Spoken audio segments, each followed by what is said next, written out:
എത്ര വീടാണ് പിന്നെ വയനാട്ടിൽ ഡിവൈഎഫ്ഐയുടെ ടോട്ടൽ? ഡിവൈഎഫ്ഐ ടോട്ടൽ മറ്റേത് 22 കോടിയല്ലേ നിങ്ങൾ സ്ക്രാപ്പ് വിട്ടിട്ട് ശേഖരിച്ചത്? 12 കോടി റീസൈക്കിൾ കേരള റീസൈക്കിൾ.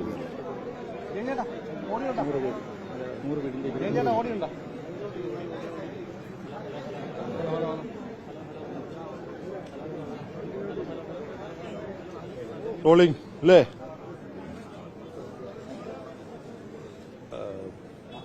ഡിവൈഎഫ്ഐയുടെ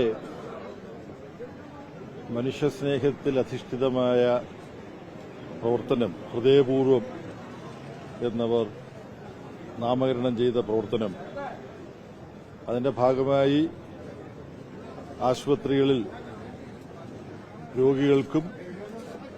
രോഗികൾക്ക് കൂട്ടിരിക്കുന്നവർക്കും ഭക്ഷണം ജനങ്ങളിൽ നിന്ന്, കുടുംബങ്ങളിൽ നിന്ന് ശേഖരിച്ച് നൽകുന്ന മാതൃകാപരമായ ഈ പ്രവർത്തനത്തിൽ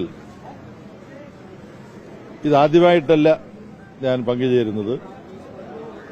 പത്തനംതിട്ടയിൽ ഒരു വിശേഷ ദിവസം ഞാൻ ചെന്നപ്പോൾ, പാർട്ടി പരിപാടിക്ക് ചെന്നപ്പോൾ ഇക്കാര്യം പറഞ്ഞു. അപ്പോൾ അവരെ ഓണത്തിനടുത്ത ദിവസമായിരുന്നു. അപ്പോൾ ഓണത്തിന്റെ സദ്യ വിളമ്പുകയാണ് പത്തനംതിട്ട ജനറൽ ആശുപത്രി. പിന്നെ കൊല്ലം ജനറൽ ആശുപത്രിയിൽ ഒന്നിലധികം തവണ ഇതേ പരിപാടി പങ്കെടുക്കാൻ എനിക്ക് അവസരം കിട്ടിയിട്ടുണ്ട്. അതിന്റെ ചരിത്രമെല്ലാം ഞാൻ വിശദീകരിക്കുന്നില്ല, നിങ്ങൾക്കറിയാം. പക്ഷേ ഇതിലേറ്റവും മനോഹരമായൊരു കാര്യം, നമ്മുടെ നാട്ടിലെ ജനങ്ങളുടെ പ്രശ്നങ്ങൾ പരിഹരിക്കാൻ ത്രിതല പഞ്ചായത്ത് സ്ഥാപനങ്ങളുണ്ട്. പക്ഷെ അത്തരത്തിലുള്ള സ്ഥാപനങ്ങൾ ചെയ്യേണ്ട ചില ജോലികൾ ഡിവൈഎഫ്ഐയെ പോലുള്ള സന്നദ്ധ സംഘടനകൾക്ക് ഏറ്റെടുക്കാൻ കഴിയും. ഈ ആശയം മുന്നോട്ട് വെച്ചുകൊണ്ട് വലിയൊരു പ്രവർത്തനം 1/4 നൂറ്റാണ്ട് മുമ്പാണ് കേരളത്തിൽ നടന്നത്. 1999-2000. അതായത് ഇതിപ്പം ന്യൂ ഇയർ നമ്മൾ ആഘോഷിച്ച് നിൽക്കുകയാണ്. ഒരു വർഷം കഴിഞ്ഞ് അടുത്ത വർഷത്തിലേക്ക് കടക്കുക. പക്ഷെ 1999-2000 എന്തായിരുന്നു പ്രത്യേകത?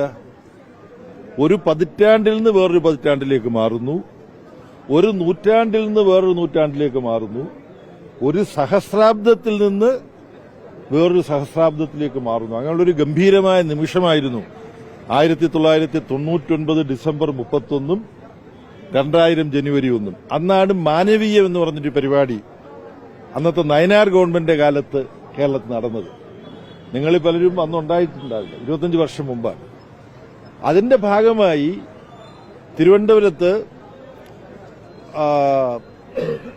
തമ്പാനൂരൊരു ആശുപത്രി ഉണ്ടല്ലോ, സ്ത്രീകളുടെയും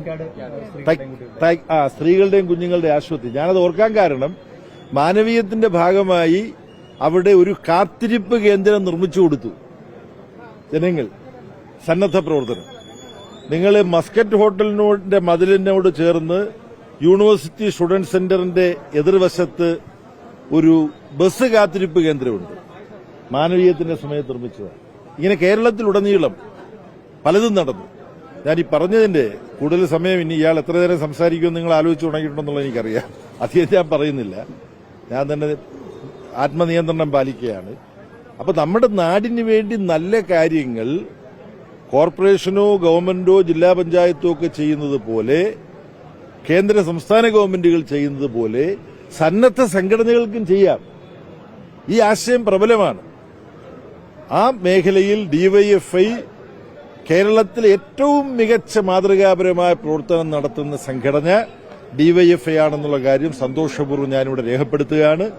ഞാനിവരോട് ചോദിച്ച് മനസ്സിലാക്കുകയായിരുന്നു, 100 കോടി രൂപ 20 കോടി രൂപ 20 കോടി രൂപയിലധികം ശേഖരിച്ചിട്ട് 100 വീടുകൾ പിന്നെ മറ്റേ വയനാട്ടിലെ ചൂരൽമലയിൽ നിർമ്മിച്ചു കൊടുക്കാൻ പലരും ഒരുപാട് പ്രഖ്യാപനങ്ങൾ നടത്തി. ഞങ്ങൾ നിർമ്മിച്ചു കൊടുക്കും, സ്ഥലമെല്ലാം വാങ്ങിച്ചു കഴിഞ്ഞു, എന്റെ പേപ്പറിന്റെ ജോലികൾ പൂർത്തിയായ മതി എന്നൊക്കെ പറഞ്ഞ ആരാന്ന് നിങ്ങൾക്കറിയാം.